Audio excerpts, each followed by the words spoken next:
बहुत पुरानी बात है। एक शिष्य अपने गुरु का बहुत ही आदर सम्मान किया करता था। गुरु भी अपने उस शिष्य से बहुत ही गहरा लगाव रखते थे, लेकिन वो शिष्य अपने स्वभाव से बहुत ही कामचोर और आलसी था। वो अपने अध्ययन के प्रति बहुत ही ज्यादा लापरवाह था। वो अक्सर ही आज के कामों को कल पर टाल देता था और किसी भी प्रकार की जिम्मेदारी से भागने की कोशिश करता था। गुरु अपने शिष्य के इस आलसी स्वभाव को बढ़ता देख बहुत ही ज्यादा चिंतित रहने लगे और वो चिंतित रहने लगे कि कहीं मेरा शिष्य अपने आलस्य की वजह से जीवन संघर्ष में पराजित ना हो जाए, क्योंकि गुरु जानते थे कि आलस्य में व्यक्ति को निकम्मा बनाने की पूरी सामर्थ्य होती है। ऐसा व्यक्ति बिना कर्म के ही फल प्राप्त करने के बारे में सोचता है। वह जल्द निर्णय नहीं ले पाता और अगर ले भी लेता है तो वो उस काम को नहीं कर पाता। यहाँ तक कि ऐसा व्यक्ति अपने आसपास के माहौल और अपने वातावरण के प्रति भी सजग नहीं रहता और ना ही किस्मत से मिलने वाले मौकों का सही फायदा उठा पाता है। गुरु ने मन ही मन अपने शिष्य के इस आलसी स्वभाव को खत्म करने की योजना बना ली। एक दिन गुरु ने एक चमकता हुआ सफेद पत्थर शिष्य के हाथों में देते हुए कहा कि मैं ये जादुई पत्थर का टुकड़ा 2 दिन के लिए तुम्हें देकर जा रहा हूँ। तुम जिस भी लोहे की वस्तु को इस पत्थर से स्पर्श करोगे वो सोने में परिवर्तित हो जाएगी और इन 2 दिनों में तुम जितना चाहे सोना बना सकते हो।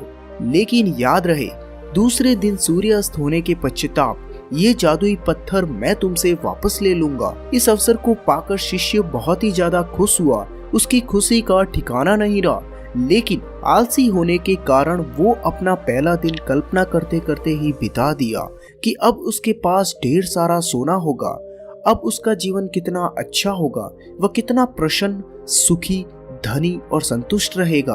उसके पास इतने नौकर चाकर होंगे कि उसे पानी पीने के लिए भी उठना नहीं पड़ेगा। उसने योजना बनाई कि जब उसके पास बहुत सारा सोना आ जाएगा तब वह बहुत ही आलीशान घर बनवाएगा, जिसके सामने एक बहुत ही आकर्षक बगीचा होगा जिसमें वह हर साल घुमा करेगा और अपने लिए एक बहुत ही बढ़िया घोड़ा गाड़ी बनवाएगा जिसका रथ सोने का बना होगा। बहुत से अंगरक्षक और नौकर रखेगा और उन्हें पूरे दिन आदेश देता रहेगा। यही सब सोचते सोचते वो उस रात को सो गया। फिर दूसरे दिन की सुबह वह जागा तो उसे अच्छी तरह से याद था कि आज लोहे से सोना बनाने का दूसरा और अंतिम दिन है। उसने अपने मन में पूरा दृढ़ निश्चय के साथ में ये संकल्प लिया कि आज वह गुरुजी द्वारा दिए गए जादुई पत्थर का लाभ जरूर उठाएगा। उसने निश्चय किया कि वह बाजार जाकर वहां से लोहे के बड़े बड़े सामान खरीद कर लाएगा और उसे सोने में परिवर्तित कर देगा। दिन बीतता गया पर वो यही सोचता रहा कि अभी तो बहुत समय है, वह कभी भी बाजार जाकर सामान ले आएगा। यही सोचते सोचते दोपहर हो गई तो उसने निश्चय किया कि दोपहर का भोजन करने के बाद में मैं सामान लेने निकलूंगा। पर भोजन करने के बाद उसे आराम करने की आदत थी और उसने बजाय उठकर मेहनत करने के थोड़ी देर और आराम करने का उचित समझा, लेकिन आलस से परिपूर्ण उसका शरीर जल्द ही नींद की गहराइयों में खो गया और जब वह उठा तो सूर्य अस्त होने को था। अब वह जल्दी जल्दी बाजार की तरफ भागा, पर रास्ते में ही उसे गुरुजी मिल गए। गुरुजी को आता देख वो भोजन का खड़ा रहा। जैसे ही गुरुजी उसके पास पहुंचे वो उनके चरणों में गिर पड़ा और गिड़गिड़ाते हुए उस जादुई पत्थर को एक दिन और अपने पास रखने के लिए भीख मांगने लगा। लेकिन गुरुजी नहीं माने और उस शिष्य का अमीर बनने का सपना चूर चूर हो गया। पर इस घटना की वजह से शिष्य को एक बहुत बड़ी सीख मिल गई। उसे अपने आलस्य पर पछतावा होने लगा।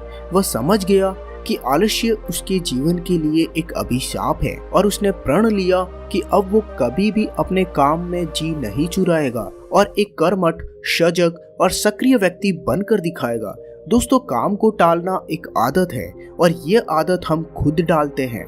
आदतें धागे की तरह होती है जिसकी एक लपेट को आसानी से तोड़ा जा सकता है, लेकिन अगर इसी धागे को कई बार लपेट दिया जाए तो उसे तोड़ना बहुत ही मुश्किल हो जाता है। ठीक इसी प्रकार से शुरुआत में ही किसी बुरी आदत को बदलना आसान होता है, लेकिन महीने या साल बीतने के बाद में उसको बदलना बहुत ही ज्यादा मुश्किल हो जाता है। फिर बाद में अगर आप अपनी आदत को बदलना चाहते हो तो आपको पूरे धैर्य के साथ लंबे समय तक प्रयास करना होगा। इंसान अपनी आदतों का गुलाम होता है और हमारी आदतें ही हमें बनाती और बिगाड़ती हैं। दोस्तों, अगर हम अपने आसपास देखें तो लगभग हर इंसान को उसके जीवन में कई सारे बड़े मौके जरूर मिलते हैं, लेकिन उसमें से ज्यादातर लोग अपने आलस्य और मेहनत ना करने की आदत की वजह से उस हाथ आए मौके को गवा देते हैं और फिर जिंदगी पर पछताते रहते हैं। लेकिन इनमें से भी ज्यादातर लोग अपनी असफलता और नाकामी के लिए अपने आलस्य और कामचोरी को जिम्मेदार नहीं मानते, बल्कि वो अपने माता पिता, परिस्थिति, आर्थिक स्थिति को जिम्मेदार ठहराकर अपनी कमी को छुपाने की कोशिश करते हैं। और फिर ऐसे लोग अपनी किस्मत और परिस्थिति को कोसते हुए बिना किसी सफलता और आत्मिक खुशी के इस दुनिया को अलविदा बोल देते हैं। आइए थोड़ा गहराई से समझने की कोशिश करते हैं, आखिर हम अपने काम को टालते क्यों हैं? क्या आपने कभी अपने मनपसंद टीवी सीरियल को देखते वक्त ऐसा किया है, या अपना मनपसंद खाना खाते वक्त? नहीं ना। आप केवल आलस्य करते हैं जब आप पढ़ाई कर रहे होते हैं, या आप ऑफिस के किसी प्रोजेक्ट पर काम कर रहे होते हैं, या फिर घर का कोई काम करना हो। बेसिकली हम सीरियस कामों को लेकर आलस्य करते हैं, जिनको करने में हमें शारीरिक या मानसिक रूप से मेहनत करनी पड़ती है। अब अगर आप अपने काम को टालने से बचाना चाहते हो तो इसमें आपकी बहुत ज्यादा हेल्प करती है काम की डेडलाइंस, काम को पूरा करने का एक निश्चित समय या एक फिक्स डेट। मान लो आप एक ऑफिस वर्कर हैं और आपके बॉस ने आपको एक काम दिया है जो आपको कल तक पूरा करके देना ही होगा। तो हो सकता है कि आप आज का पूरा दिन आलस्य करते हुए बिता दो कि अभी तो पूरा दिन बचा है, लेकिन फिर आप पूरी रात जागकर उस प्रोजेक्ट को पूरा करेंगे, क्योंकि कल आपको वो प्रोजेक्ट देना ही देना है, क्योंकि कल के बाद आपके उस प्रोजेक्ट की कोई अहमियत नहीं रह जाएगी। तो यहाँ आपने उस काम को टालने के बाद भी उसे समय पर पूरा किया, क्योंकि आपके सामने एक डेडलाइन थी, एक निश्चित समय था और काम पूरा हो गया। काम को करने के इस तरीके को आप डेली लाइफ में भी अप्लाई कर सकते हैं कि अगले 1 घंटे या अगले 1 दिन में मुझे इस काम को पूरा करना ही करना है। ये काम को टालने से बचने का एक बहुत ही अच्छा तरीका है। मैं खुद भी इस तरीके को अपने रोज के कामों को समय पर पूरा करने के लिए यूज करता हूँ। दोस्तों, हम जो भी करना चाहते हैं और हम जो अभी कर रहे हैं, अगर उसमें बहुत ज्यादा डिफरेंस है तो हमारे अंदर एक लड़ाई शुरू हो जाती है और फिर ये हमारे अंदर तनाव और अशांति पैदा करता है। आलस्य एक ऐसी ही चीज है जिसे इंसान करता तो है, लेकिन इसे करके वो कभी भी खुश नहीं होता। मान लो आज आपको कोई काम करना था और आज ही आपके दोस्त आ गए और बोले भाई चलो घूमने चलते हैं, मजे करते हैं, और आप उनके साथ घूमने निकल पड़ते हैं। आप पूरे दिन घूमते तो हैं, लेकिन आपके दिमाग में हर समय यही चलता रहेगा कि मुझे आज वो काम करना था, मेरा वो काम छूट गया, और इस विचार की वजह से आप उस पूरे दिन को ठीक से एंजॉय भी नहीं कर पाएंगे। और शाम को जब आप घर वापस आएंगे तो आपके अंदर उस काम को करने को लेकर पहले से भी ज्यादा तनाव होगा। तो इस तरीके से ना तो आपका काम हो पाया और ना आप एंजॉय कर पाए, और पूरा दिन भी गुजर गया।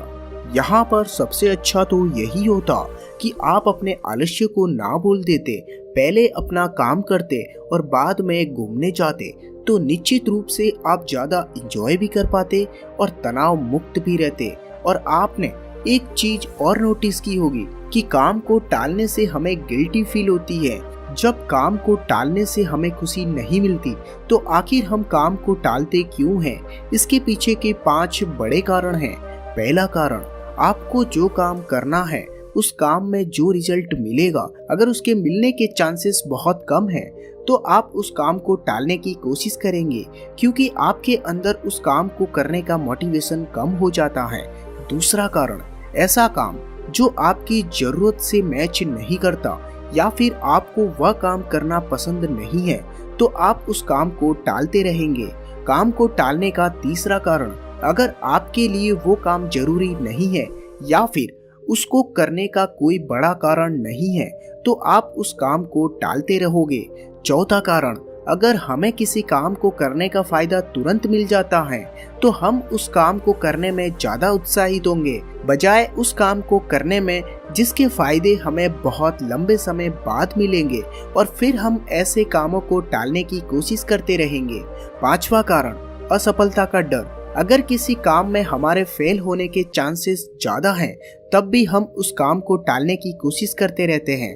अब प्रश्न ये उठता है कि काम को टालने की इस आदत से कैसे बचा जाए। देखिए, अगर आपको किसी काम को करने में ये 4 चीजें मिल रही हैं, तो आप उस काम को हर हाल में करेंगे। अब प्रश्न ये उठता है कि काम को टालने की इस आदत से कैसे बचा जाए। देखिए, अगर आपको किसी काम को करने में ये 4 चीजें मिल रही है, तो आप उस काम को हर हाल में करेंगे। पहला, मनचाहा परिणाम। दूसरा, उस काम को आपके सफल होने की पूरी संभावना है। दूसरा, उस काम में आपके सफल होने की पूरी संभावना है। तीसरा, अभी जो फायदा हो रहा है उस काम को करने के बाद आपको ज्यादा फायदा होने लग जाएगा। और चौथा, जब काम का रिजल्ट तुरंत मिल जाता है या फिर काम के खत्म होते ही आपको प्रॉफिट हो जाता है। अब बात करते हैं इसके सॉल्यूशन की, कि काम को टालने की आदत से कैसे बचा जाए। तो इसके लिए आप सबसे पहले एक पेन और कागज लीजिए और खुद से पूछिए और लिखिए कि आखिर मैं इस काम को क्यों टाल रहा हूँ। ऐसा करने से आपको कारण पता चल जाएगा कि आखिर आप उस काम को किस वजह से टाल रहे हैं, और कारण पता चलते ही आपकी आधी समस्या यही समाप्त हो जाएगी। जैसे कि अगर आप एक ऑफिस वर्कर हैं और आप काम को इसलिए टाल रहे हैं क्योंकि आपके अंदर अपने काम को लेकर मोटिवेशन नहीं है, आप उसे पसंद नहीं करते, या फिर ये सोचते हैं कि मैं कौन सा इतना बड़ा काम कर रहा हूँ, कंपनी का काम तो मेरे काम के बिना भी चल ही रहा है। तो कागज पर लिखिए कि अगर आपको जॉब से निकाल दिया गया, आप जॉबलेस हो गए, तो क्या होगा, आपके सामने कितनी मुसीबतें खड़ी हो जाएगी। अगर आप कोई स्टूडेंट है और पढ़ाई को सिर्फ इसलिए टालते रहते हैं क्योंकि आपको पता है कि आपकी फर्स्ट रैंक नहीं आ सकती, आप पढ़ाई में बहुत अच्छा नहीं कर सकते, तो फिर आप कोई भी ऐसा काम कीजिए जिसमें आप कॉन्फिडेंट हैं कि आप वो काम बहुत ही अच्छा कर सकते हैं, उसमें अपना नाम बना सकते हैं। अगर आप किसी बड़े एग्जाम की तैयारी कर रहे हैं तो आपका रिवॉर्ड आपको 2 साल बाद जाकर मिलने वाला है। तो आप अपने काम को छोटे छोटे स्टेप में डिवाइड कर दीजिए और हर एक स्टेप को कंप्लीट होने के बाद में खुद को रिवॉर्ड दीजिए। इससे आप अपने काम के प्रति लगातार मोटिवेट रह पाएंगे। अगर आप उस काम को सिर्फ इसलिए टाल रहे हो या फिर कोई बड़ा डिसीजन सिर्फ इसलिए नहीं ले पा रहे हो कि आप उस काम में फेल ना हो जाओ, उसमें असफल ना हो जाओ, तो एक बात हमेशा याद रखो, असफल होने से ज्यादा बड़ा गुनाह प्रयास न करना है। क्योंकि अगर आप आज प्रयास नहीं करते हो तो जिंदगी भर के लिए आपके अंदर एक पछतावा रह जाएगा कि काश मैंने एक प्रयास कर लिया होता। और फेल होने का जो डर है, ये असल में हमारे अंदर का ईगो और हमारे अंदर का घमंड है, जो हमें डराता रहता है कि अगर फेल हो गए तो लोग क्या कहेंगे, लोग हम पर हंसेंगे, हमारा मजाक बनेगा। यकीन मानिए दोस्तों, हमारा घमंड और हमारा ईगो दुनिया की सबसे यूजलेस चीज है। प्रयास करके असफल हो जाना शॉर्टकट में आपको रिग्रेट फील करवाएगा, लेकिन फेल होने के डर से प्रयास ही न करना आपको लंबे समय में बहुत ही ज्यादा पछतावा और आत्मग्लानि से भर देगा। दोस्तों, मुझे उम्मीद है कि आपने इस वीडियो से बहुत कुछ सीखा होगा। ऐसी और वीडियोस को देखने के लिए चैनल को सब्सक्राइब करके बेल आइकन जरूर दबा देना। आपका अपना बहुमूल्य समय इस वीडियो को देने के लिए बहुत बहुत धन्यवाद।